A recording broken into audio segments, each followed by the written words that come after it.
A dank, wintry morning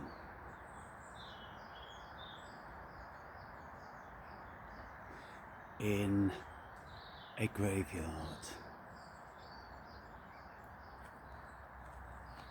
with ancient tombstones, holly trees and yew trees. Now, some of you would notice, particularly if you live in Northern Europe, that in Britain, most certainly, there's folklore pertaining to the yew tree and the holly tree, and that's why you always find them in churchyards. They ward off evil spirits and the like. Now, this morning I woke up like I do every morning, and I slowly opened my eyes without a single care in the world.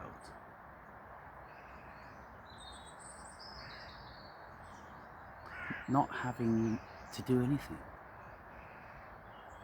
Not having to get out of bed. And often I just lay there, and because the window's always open, I can hear the birds.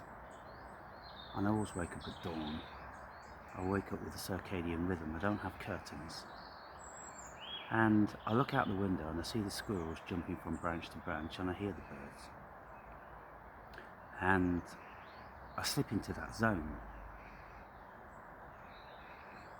And I'm aware of my body and the state of my mind. And there's an absolute stillness there. It's even difficult to actually start thinking about something, because I don't have to think about anything. And if you don't have to think about anything, well, why think then? Lots of people, they think that they have to think. And if they're not thinking something, then it's weird. And you've got to start forcing the thoughts. You know what's happened to me, people? Lots of things have happened to me through the years. But one of the things that's happened to me in recent times is, I think to myself, I'm only 63. Well, I'm not even 63 yet, I'm 62. And I've still got energy, and you know, of course, I'm as wise as I've ever been so far in my life. I could do something. I could earn some money. I could set up a business. I might be successful at something like I was in the past, because I was very tenacious and had the greatest of attention to details with my businesses. And then I think, well, if I did that, I'd, have something to get up for each day, and to go out and meet people and do things. And then I have a certain realization of, God forbid that I would actually have to get up and go out most days, out into the hustle and bustle, and to observe the state of this country with my own eyes. How it's become an abomination on many levels. You see, where I live in a quiet little village, and exceedingly low on ethnicity. So it's a typical British village. But if I travel into the city, within 3 miles, I'm entering into a world I don't recognise. When I'm in the heart of the city, 5 miles away from here, I'm literally in another country, another world. I look around and I wonder where I am. I don't know where I am. Am I in Afghanistan? Am I in Iraq? Am I in Somalia? Am I in any other number of these countries which have people that don't look like me. And they're dressed very, very differently, and they act different, and the aura's different. It's very destabilising, isn't it? You know, I love travel. Well, I've loved travel in my life. And whenever I've gone to another country, for instance, if it was an Islamic country, then I'd really enjoy that culture, because that's what was their life, that was their country, that's their ideology and all the rest of it. And I like to be a part of it, and I like to listen to the call to prayer, dawn and dusk and throughout the day, and to see people in their general garb. And you know, I always like to go to markets. That's where you see the real culture, and sample the foods, of course. But when you've got factions of many, many countries grouped together as strangers to one another, then it's kind of like everybody is fractured. The psyche of that particular region is fractured because there's no indigenous culture anymore. There's no culture. Multiculture. Can you call that a culture? Multiculture. It's just everything, isn't it? Bits of everything. And there's nothing cohesive, nothing that you could shake a stick at and go, oh, look, you know, save maybe if you stand in the vicinity of a church or of a mosque. What do they call the Jewish ones? Goodness me, that's slipped my mind at this moment in time. But you could do that, and then you can appreciate a culture, and you look at it and you marvel at it. And you think, well, that's great. Those people really enjoy it. It's been their way of life forever. But these days, of course, it's massively different as the world is becoming more and more cosmopolitan. So, let me go back now to the main body and subject of this video. I wake up every morning and I have a stillness in my mind because I don't have any pressing engagements. There is nothing that I actually have to do in any given day. Save or maybe just pop to the shop. That's a very emancipating thing. Now, when your days are like that and your mind is still, if your mind can be still, here's the crux of it, people, if your mind can be still, because I think it's got a lot to do with the way of life, but also it's got to do with your consciousness. Because if you feel ill at ease about the stillness and emptiness of your mind, because of the way in which you have been indoctrinated via your culture, like the Western world, go, get. You always got to be busy, you know, because idleness, you know, is the territory of the devil, and all those different sorts of crazy things that they've told us. The vast majority of people, they cannot have an empty mind. It's too scary. It's too destabilizing. They don't know what to do in that realm because they haven't been trained into that realm of peace. If you were practicing Buddhism, meditation, and those sorts of things, and you're a little bit spiritual, then it's kind of like, I've got, you know, an hour of peace away from the kids and the family, and I don't have to go and do anything at this moment in time. I'm just gonna relax, maybe to some meditation music, or maybe just gonna meditate and enjoy the stillness. Enjoy the stillness. You get involved with that, and it's kind of like, wow. When you enter real stillness, people, with an empty mind of no thoughts, it's a very, very emancipating thing. and this is what Jesus was always espousing, is the kingdom of God. When Jesus says, enter into your closet, close the door and be still. This is your closet, people. The door is your eyes, and you become still. And when you do that, after some time of practice, you just enter into a beautiful cosmic consciousness. And it's really, really amazing. Now, over and above that, there's another way in which you can have incredible feelings, which are quite uncanny.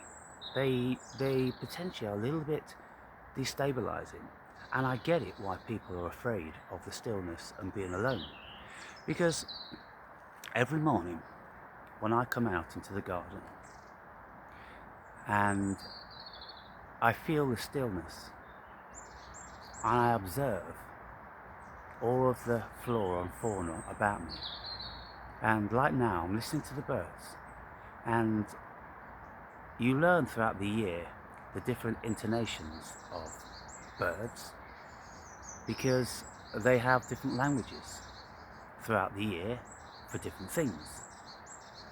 And some of you may be aware that there are studies that have been carried out on the corvid genre of bird, which is the crow, the jackdaw, the magpie, the raven, and it is said that these birds actually have language. They have facial recognition, they have memory, they have a whole bunch of things which the human being can see a very close simile to us. And these birds, they will recognize you by the way you walk, by your size, by your gait. And I've got first-hand experience of this with seagulls when I was living in the Algarve. One day I decided that I was going to go on the top of the croppy cliff and forage around for the young terns, because I just wanted to have a look at them, about this big, varying sizes and that. And when I was doing that, the birds started to attack me, and they were dive bombing me and hitting the top of my head with their feet and shitting on me. And so there was such a cacophony going on in the sky. There was about 12 birds around and lots of them dive bombing me. In the end, I thought, okay, I'm obviously not wanted around here. And so I left. And then for the next 2 years, when I was around that region, the mother of the chicks which I was approaching would start to dive bomb me every single time I went down on the beach. She was relentless. She was relentless to the point whereby other seagulls would start to attack her in the sky, because it was kind of like they were saying, enough already. It's been 2 fucking years, girl. Fucking leave it alone. Right? He's not near your chicks. You don't even have any chicks. What is it about you that have got this vengeance? I'm telling you, one bird. And I knew exactly what the bird looks like. And as soon as I go down on the beach, I could wear hats, sunglasses, I wear different clothes, all of a sudden, rah, rah, rah. And I'm like, wow. And it got to the point where she'd be doing this for like 20 minutes. And I'd have to walk, quite a way away before she'd give up in the end. But it was always the case. So they have a whole bunch of attributes which are very, very close to the human being. And squirrels also, of course, they all have facial recognition. They even know who's walking up the garden path by the scraping of the shoes on the path, because we all walk differently. They even know that. And so I walk into the path or up the garden, and I'm conscious of my slip-ons dragging, and I just stand there without announcing myself at all. And then within 30 seconds, 2 minutes, whatever, all the squirrels will start bounding and starting coming over because they've heard that sound. And when I'm with Gifty, and over these years now, because of Providence and now Gifty, I watch them very, very closely. And whenever Gifty is feeding on me, she'll stop. And she'll have a nut in her mouth and she'll stop. And I'm like, who's that? Who's coming? Who's coming? And she's just like that. And sometimes she'll stay like that for 2 whole minutes before she'll carry on eating.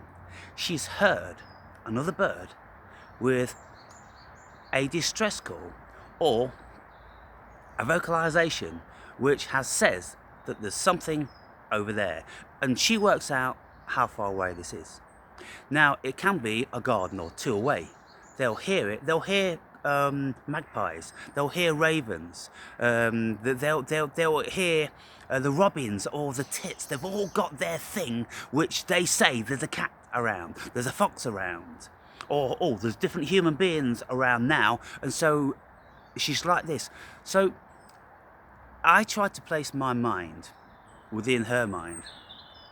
I'm just looking at the robin now, who's looking at me, and sitting on the wall. You see, in this region, all the animals know me because they've seen me for years, and there's an aura of a relationship. But anyway, getting back, if I could get inside the mind of Gifty, then I would hear absolutely everything that's going on. All the different varieties of birds, their language and distress calls. The squirrels are tuned in to all of them. And one day there'll be research in relation to this, just like there has been in recent times of these corvids, the crows and jackdaws and things. People studying them and listening to them. And in this video, which was a scientific production, they said that throughout several years they've been recording these corvids and recording them in certain situations, and they've worked out that there are particular words for particular things. And they was doing this with one particular guy who was a part of the crew. He would walk in this region, and then they would record all the birds, and then he wouldn't go there for 2 weeks. They'd be recording for the whole 2 weeks, but then they'd send him back, and then when they sent him back, they'd get that exact same chirp from the birds, which was the word for him. He's here again. And maybe he was feeding the birds, or maybe sometimes he wore a mask, which was quite disturbing. Maybe he picked up one of the young and was remembered for that as a potential threat. All these different sorts of things. So there's different worlds, people, which we can enter into. Now, what I'm saying to you is, when we become still, when we become awoken, when we become enlightened, we enter into many varying different states of consciousness. Now, the one I first speaking about, when I wake up every morning, my body is absolutely still and my mind is absolutely still. Now, 2 reasons. My mind is still because I have no pressing engagements. I don't have anything to do. There is no reason why I would have anxiety or stress or angst or be in a rush or anything like that. I'm absolutely calm because I have nothing to do unless I want to. The other thing is, and this is really, really important, that my body doesn't have any addictions. Now, I have been addicted to things in the past. Many years ago, I used to smoke in the nightclubs and do shit cocaine, and then in not too distant a time, I was taking kratom. And these things, they call upon the physiology. And when you are a smoker, or you take kratom, or you're a drinker, heavy drinker, or maybe, uh, benzodiazepines or something like that, the moment you gain your consciousness, you enter into the prison. And that prison is your addiction. Now, when I used to come back, goodness me, I spent years, when I was, pretty wealthy and in other countries, I was around all the nightclubs, doing all the scene, with, wealthy people like me, and lots of girls and drink and coke and all that stuff, all hours, watching the sunrise every morning, when you're coming out the nightclubs, because they're open, 24 hours a day. It's like Vegas. But when you wake up, you feel, oh goodness me, you feel the devastation of the impure cocaine.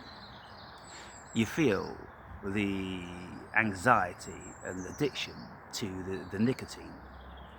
You feel the body's depression from the copious amounts of poison, alcohol, which you've been consuming, and the lack of sleep and all that sort of thing. And so your body is imprisoned by all these things.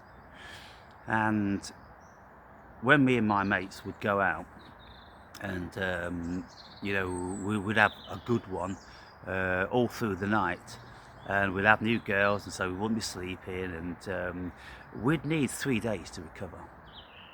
And my mate, he was always, every single day, the next morning, he was flushing down the remnants of the cocaine that he had, and telling himself that he's never going to take that again. Until 3 days went by, we was back out at it. And he would say to me, "You want some coke, don't you?" I'm like, if you want some coke, we'll go and get some coke. Because it never affected me as adversely as it did him, nor did the alcohol. Now, you see, I've got a great resilience to many things, and I've never been really strongly addicted to anything, and I've never been devastated by anything, like, when people drink and they drink and they drink and then they're falling over and all this sort of stuff. Well, he used to get like that. He used to get like putting his hand in his pocket to get some money from the bar and dropping hundreds of dollars down out of his pocket and looking for the money and couldn't really see it, and he was just got in a mess. But his old man was an alcoholic, and his old man died of alcoholism at the age of 54, and I could see that he had the same genetic and he was going that way. So fortunately, I never had that genetic compulsion to keep drinking and drinking and drinking. I get to a point whereby I'm done now, the pleasure's gone, and I would have a hunger. And so I would want to go and eat. And of course, when you eat, you soak it all up and then you're good. So let's go back now to the points I'm making here, people. If you don't have any addictions, then when you open your eyes in the morning, you are a free human being. You're absolutely free. You can't feel your body because there's no angst within the body.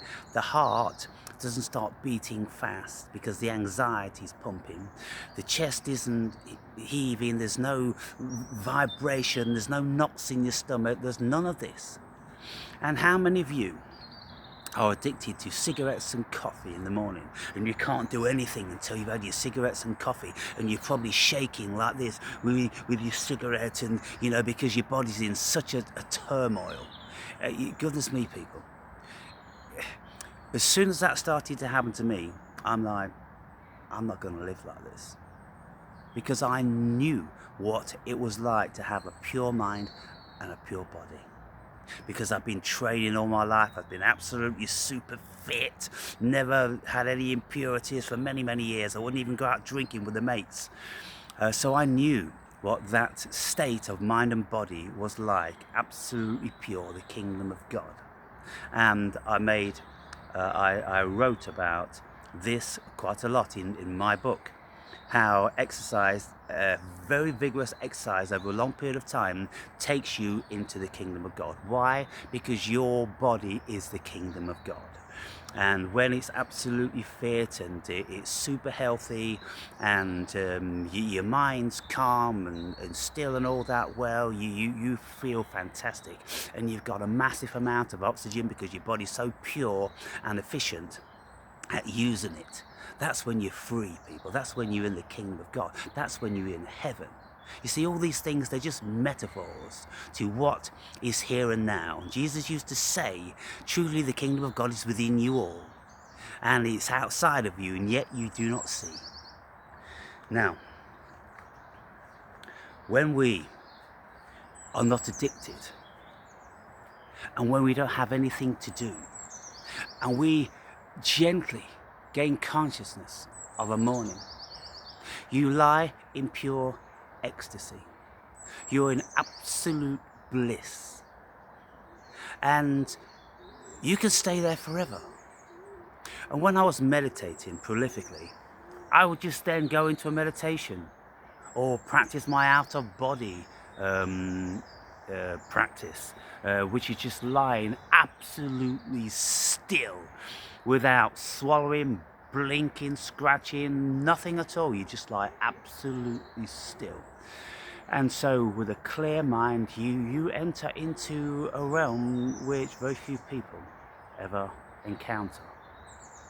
For those of you that are addicted to any number of things, you will know when I'm saying this. When you gain your consciousness in the morning, you are in prison. And the only thing on your mind and your body's mind is satiating or alleviating that anxiety that your body is compelled to deliver, because the body is in angst and it needs its fix. Well, I'm telling you, people, that is as close as you can get. You can get closer. But you're well on the path to being in hell.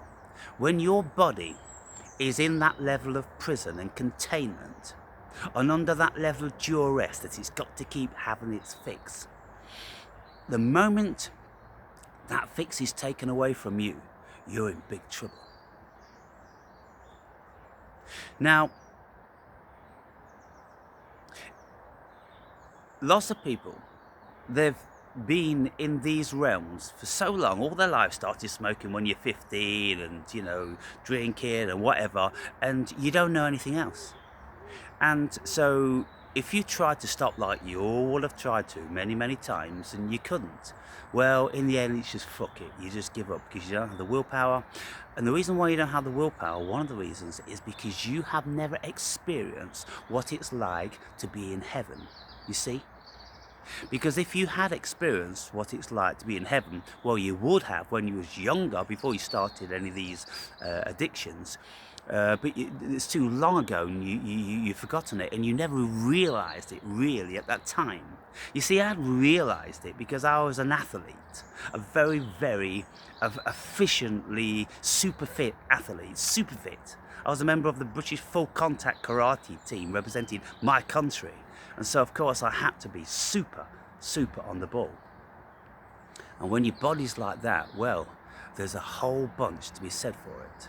So when I come in this graveyard in the summertime, and I'm just standing in my Speedo shorts, and I'm feeling super fit and amazing, and I'm under the sun, and I do some yoga or some meditation, I just listen to the birds, I'm in the zone, I'm in heaven, I'm actually in heaven. Now, there's something else that I want to continue to speak about. We've spoken about waking up to a still mind, a beautiful, pure, still mind. It's a trained mind, people.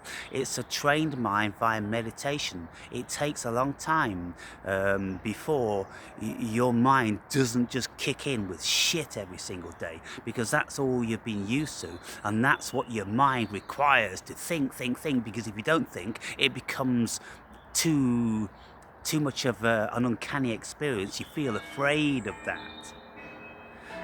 So that's the first thing, the mind. When your body isn't in prison, it doesn't have any addictions, That's the second point where you are free.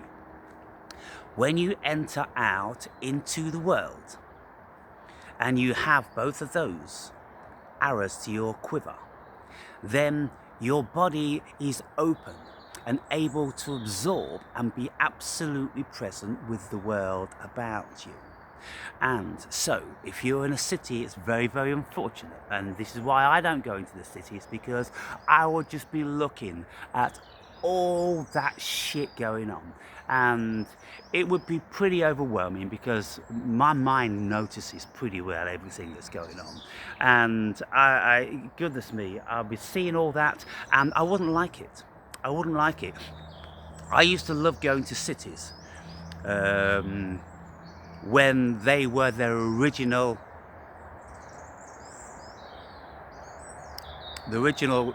indigenous peoples. And okay, so you can go to other countries when you've got an influx. If you've got quite a few Chinese people or Indian people, okay, they've been there quite a long time. They've assimilated. People are not assimilating anymore, are they? That's the thing with the vast majority of what's coming into our countries these days. They're not assimilating. They just stand out like a sore thumb, and they're very, very different, and it's odd, and it's just not right. It's just not right. But when you come out and you are in a natural environment like this, and you see the stillness, the trees are just still, and things are just, it's very weird. It's very weird. And then you hear the birds, and you see the birds and the squirrels. And I've looked at these trees thousands of times throughout the whole year, whether it's spring, summer, autumn, fall, with any number of attribute, with frost and snow, and beautiful gleaming fluorescent leaves of the springtime, and this, that and the other. And then through summer, when the leaves are so big and the branches are heavily laden down with all these dancing leaves, it's an incredible experience. And when you are privy to that, when you can absorb that, and when you can be present with it, there's something that happens, people. And this is what happens every single morning when I come out into my garden and I stand, having fed the animals, and I just watch them and I listen and I see all the other birds, the tits and the blackbirds and the robins and jackdaws and pigeons and this, that and the other. I watch all those and I listen to them, and then I watch the squirrels and I listen to them. And within 20 seconds of me standing there, there's an incredible awareness which comes over me. In actual fact, my consciousness sinks into cosmic consciousness. And it's a very, very peculiar and curious thing, because what happens is that you feel like you are in a dream. You feel a certain uncanny, a feeling of deep, deep knowing, an absorption that is you. Somehow that's you. You know that's you. And it's uncanny because it's so vast and it's so familiar, but kind of distant. It gives you this uncanny, this feeling of, it's so beautiful, but it's also so scary.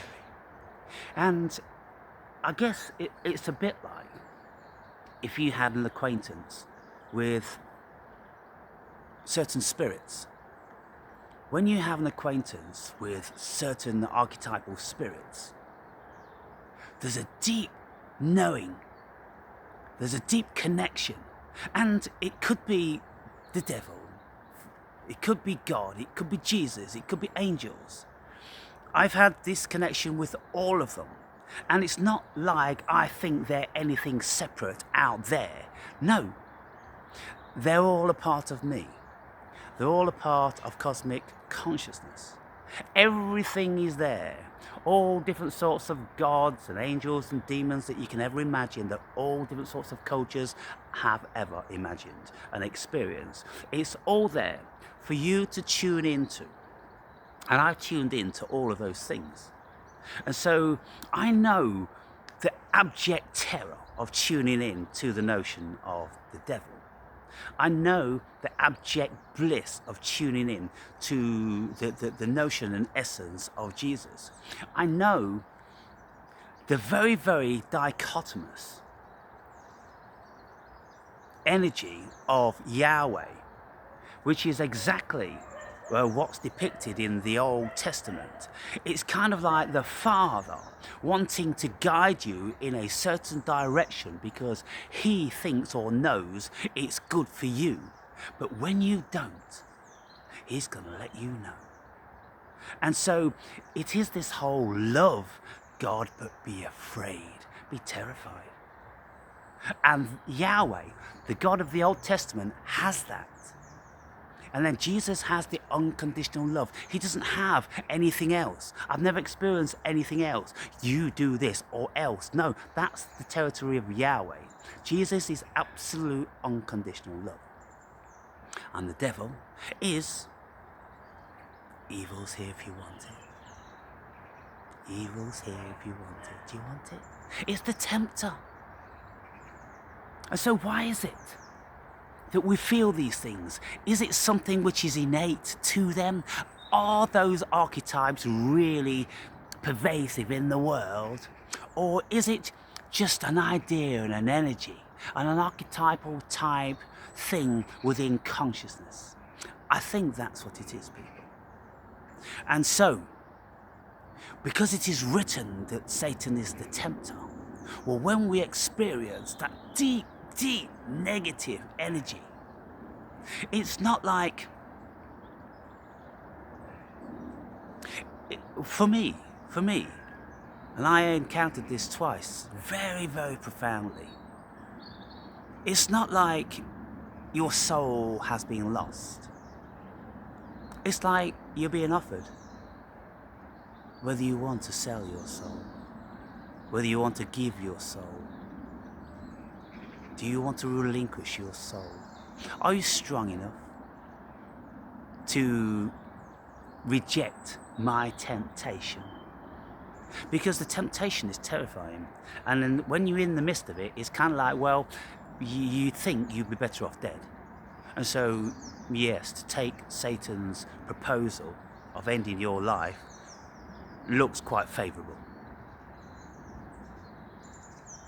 But then you see, on the other hand, when you're offered unconditional love by Jesus, well,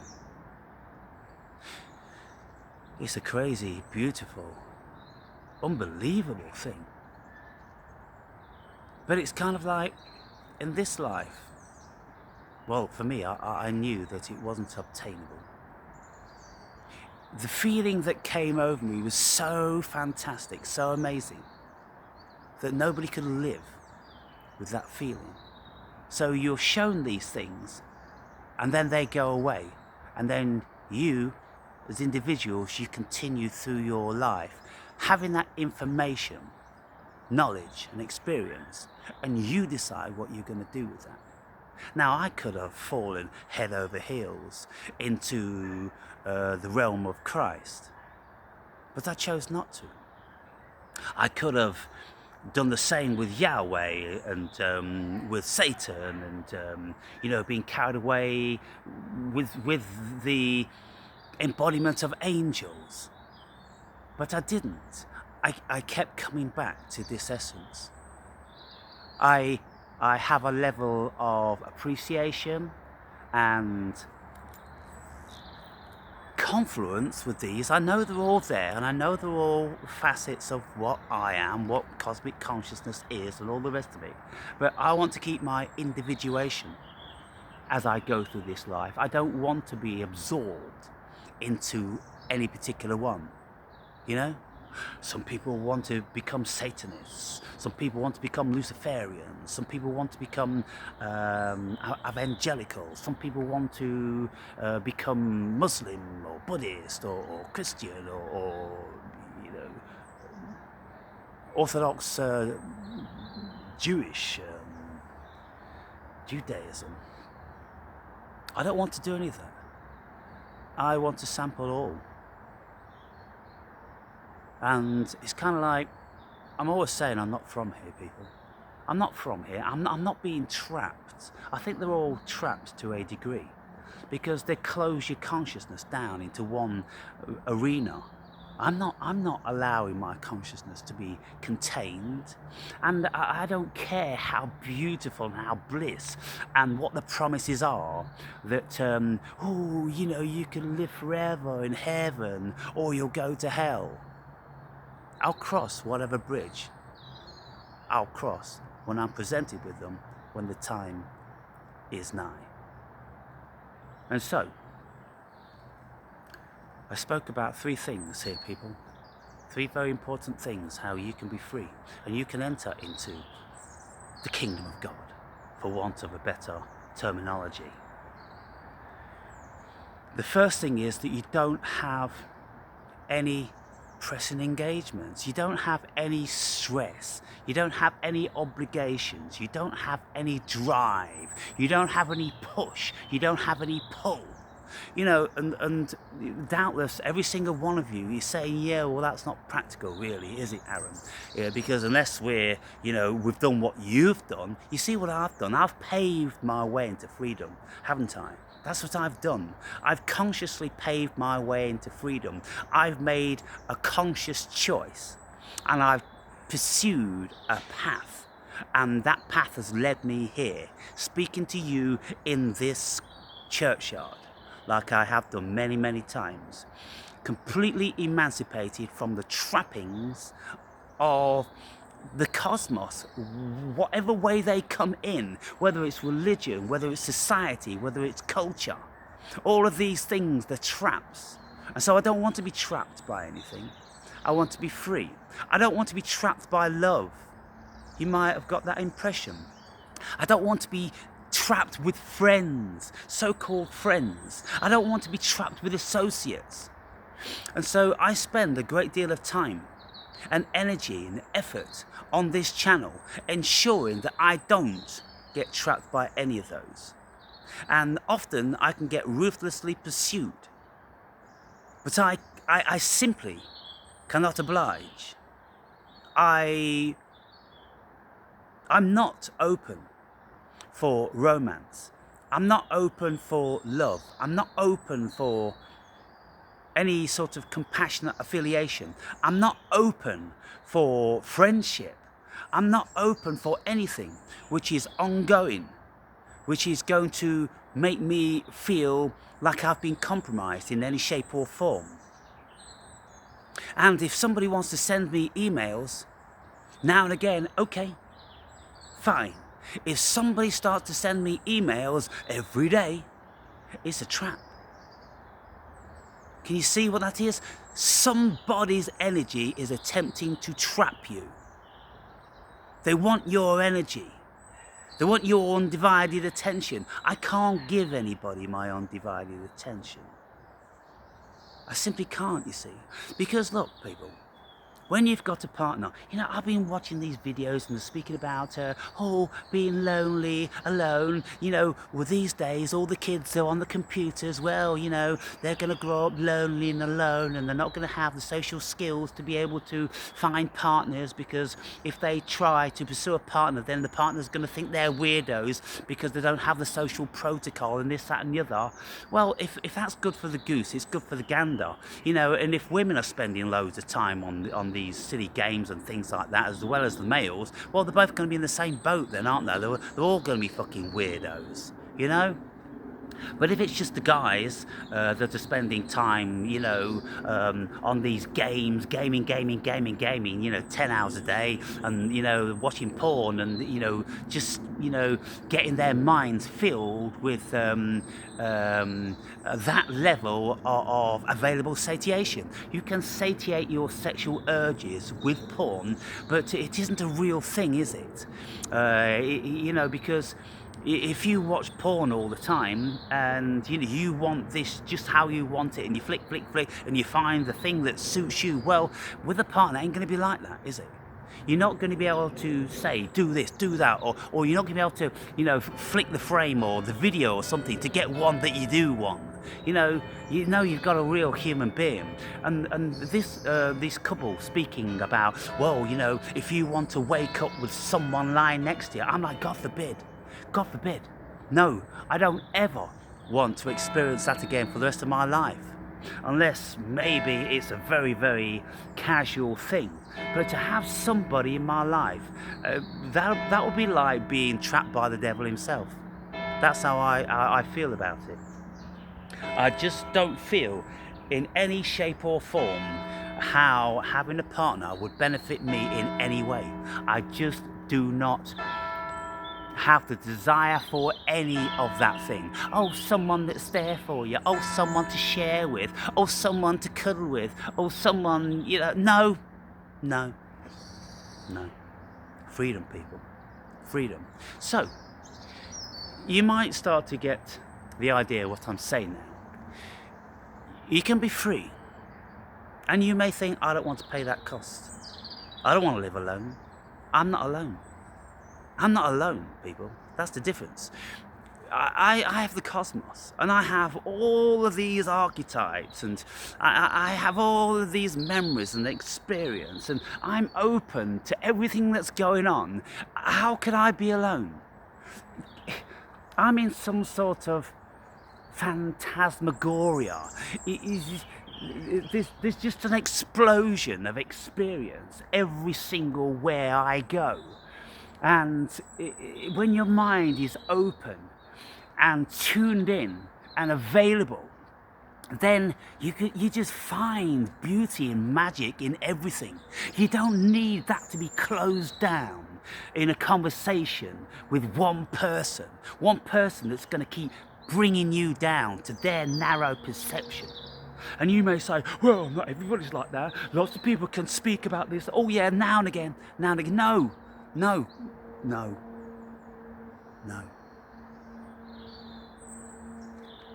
So this morning, again, I was compelled to make this video. And it was only last night that I decided that I'm going to take my channels down. Because I don't like to have that kind of addiction. It's kind of an addiction. You get up in the morning and, you check if there's any comments. Goodness me, I've been doing this for so long now to know that there's invariably ever been a single comment that's ever I'm going to miss. I don't get me wrong, people. I've always beseeched you to put something interesting down, to try to be a little bit stimulating, to express something from your core which would speak to me. But very, very seldom does this happen. And so what am I doing every day when I'm checking the comments? I'm just disappointing myself. I'm just going, 3 comments on a video like that. On a video like this. This is speaking at so many different fucking levels. There's one of you in 1,000 that will even be able to comprehend it remotely. I'm telling you now. And if you want to tell me something different, I'm all ears. But true to form, this video will receive exactly the same as every other fucking video, and it doesn't matter what I say, how obnoxious I am, how beautiful my delivery is, it won't make any difference. The masses are dead. And that's you. 99% of you dead. And so one or two of you could tune into what I'm saying in one or two ways. You can go, oh yeah, I know what you mean about the addiction. That's where it ends. Some of you may say, oh, one day I had this beautiful emptiness and the bliss. Oh, that's where it'll end. You know, there's just a little bit here and a little bit there. That's what you grasp, isn't it, from me? You don't grasp the whole thing. You can't come with me on the journey. You can't sit beside me and come on my journey because you just haven't taken it remotely. And so what am I doing? What am I doing? Standing here in this chilly, damp churchyard. What am I doing? That's beyond me. That's beyond me, people.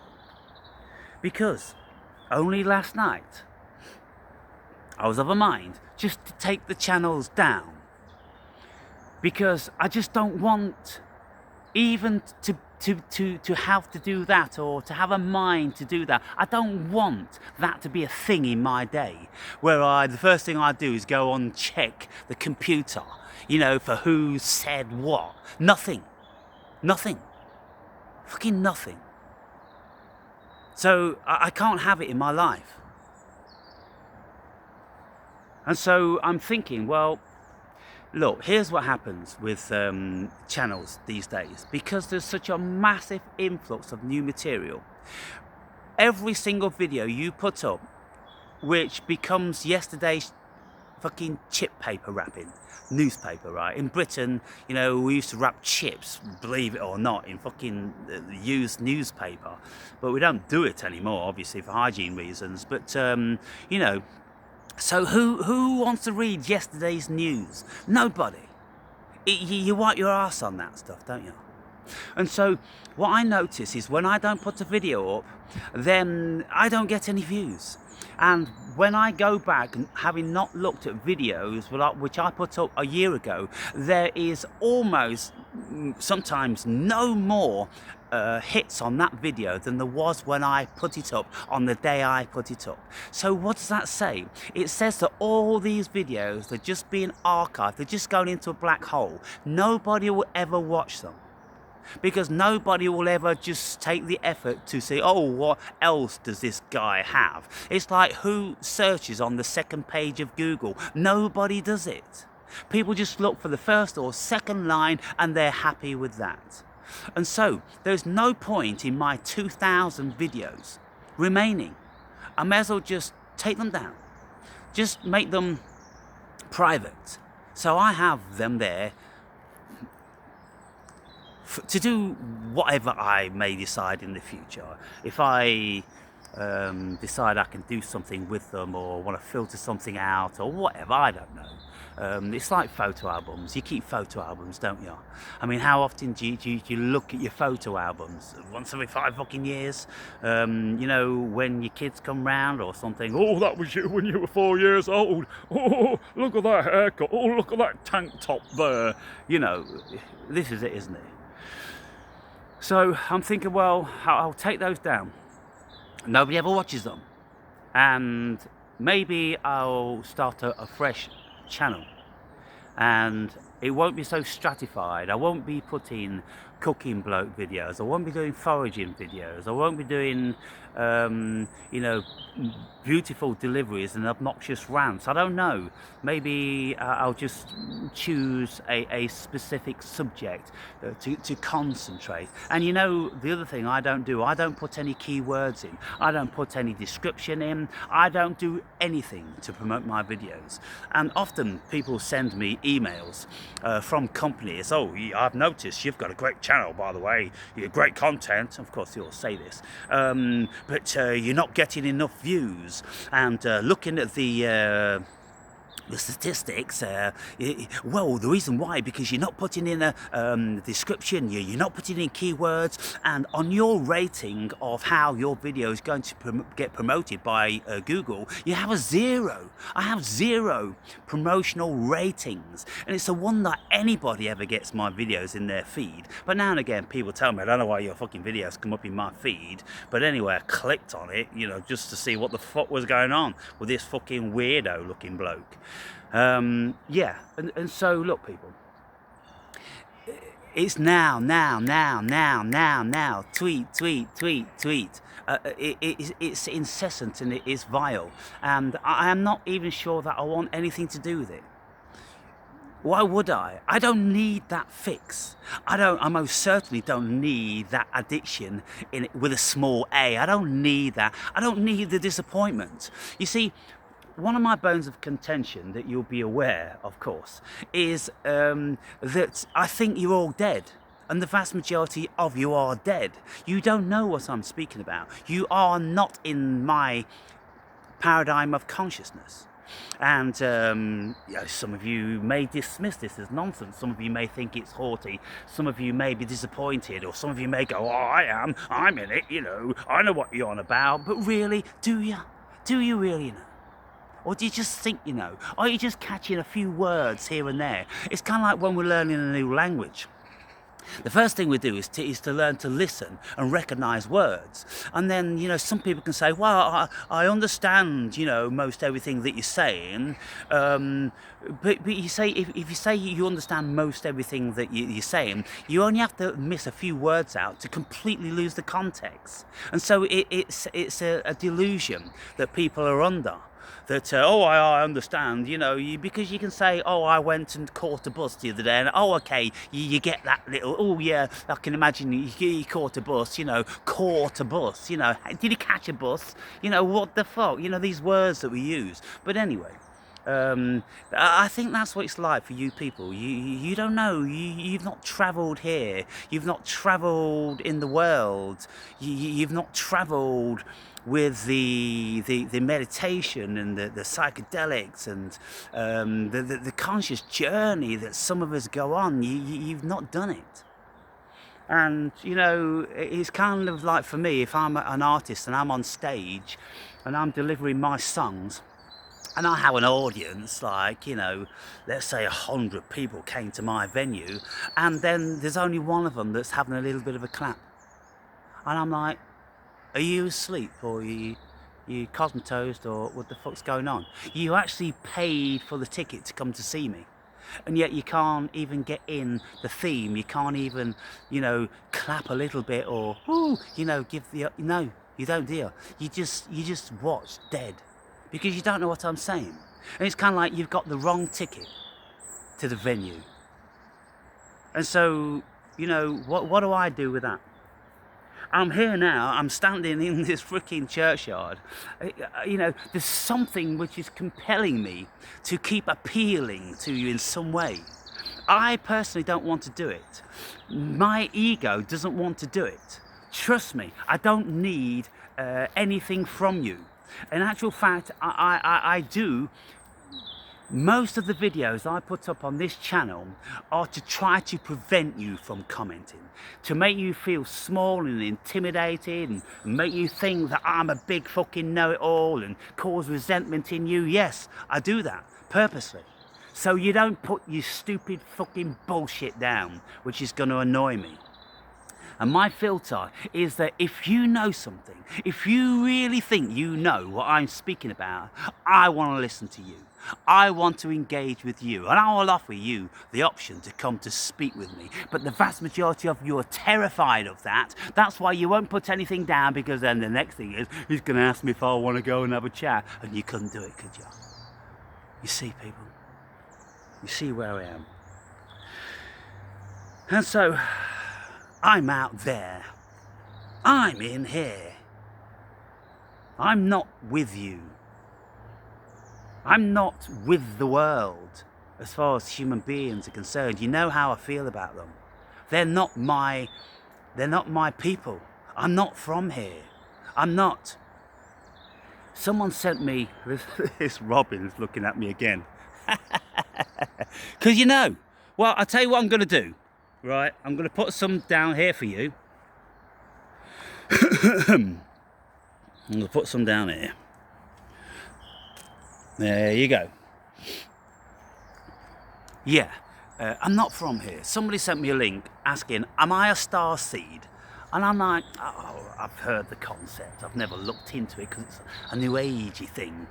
But I just Googled it, and it was kind of like, yeah, Starseeds are these people that try to raise up the fucking dead. They try to instill a higher state of consciousness in them. They profess and feel like they come from another constellation. They don't feel as if they come from planet Earth. And they have a very high state of consciousness. They're an old soul. And I'm like, fucking hell, I'm a starseed. You know, I've been saying for fucking years, I'm not from here. My consciousness is higher than yours, right? I'm high, and you're low. You're down there. I'm always saying you're down there. You're so low. You're so down there. And I'm so high up here. I'm not from here, people. And you know, years ago, I knew the first time I took psilocybin, and I could feel. I became, my empathness opened up. And I knew just by looking at the gait and the faces of all the people around me, I knew that they were hollow, they were husks, they were automaton. And then the odd person, I'd go, that's a human being. That's a human being. Or those two over there, they're human beings.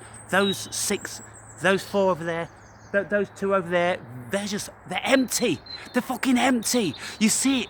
You see, the windows to the soul, there's no soul. There's no soul, people. No soul. Automaton. And so what am I doing here? I don't know what I'm doing here. I don't know why I came here. But this appears to have been my job. And I'm always saying, I came to find the others. And I found one or two. And I've engaged with one or two. But it's kind of like, the engagement, it burns bright. It burns very, very bright for a short period of time until we have imparted whatever it is that was necessary for us to impart. You know, I've had long-term relationships with, 10 years, one particular guy. Very, very intense, and then 5 months with another guy, every single day, 8 hours a day, intense. Well, by the time you've done this, you've imparted and you've downloaded and you've learnt and you've passed it on. And it's kind of like, yeah, and then we go on to meet the others. That's what we do. When we come together, we infuse together, and we burn like phosphorus, super, super bright, and it's amazingly stimulating. But then the phosphorus starts to cool, and the relationship has run its course, and then you go your separate ways. There's no animosity, there's no regret, there's nothing. It just ran its course. It happened, and it was very rewarding for both parties.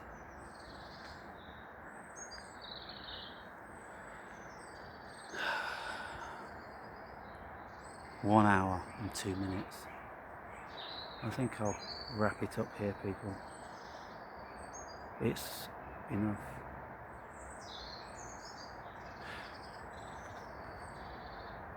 But you see, as soon as I stop speaking, my consciousness filters back into the vastness of cosmic consciousness. And so I have a feeling. It's a dreamy, it's very psilocybin. It really is. That psilocybin, when you take that in a decent measure, that pops your cherry and it takes you into this other world, and you never fully return back to this one. And then when you take DMT, that takes you out into another variety of world. But the variety of world I'm speaking to now is psilocybin, that natural essence which you pick from a mushroom and you consume it, and then it shows you, it takes you into the cosmic eternity of what you are, where you came from, the naturalness. Every single cell in your body is the same as everything else there. It's a oneness. And that's what's the uncanny thing about it. And when the birds are singing, they're singing and speaking to me, and it's what I am. I am them and they are me. And you just, your consciousness, it just kind of like, it goes down and down and down until it fades away from the human being.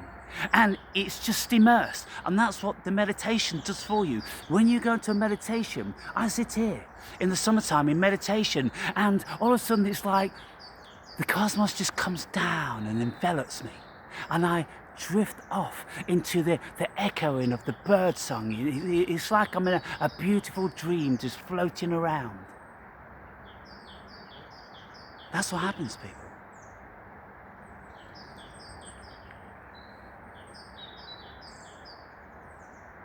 And it just makes me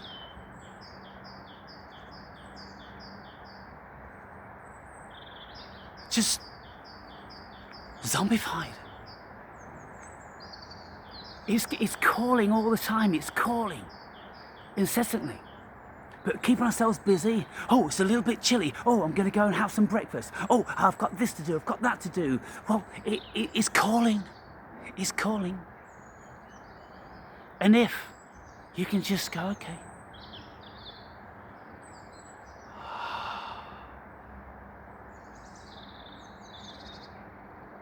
Oh.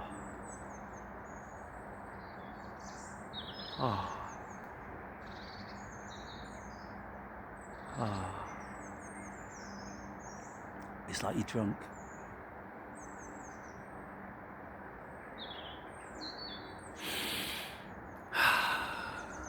And this is why now I can't go out into the matrix. It doesn't do anything for me at all. In actual fact, it's a detriment. It will destroy me. The matrix is the destroyer of souls, people. The natural environment eventually will tune you in. It will lay before you without any uncertainty what you are. You're it. You're everything. But then you see, with the matrix, it's like this simulacrum of evil being laid over the world.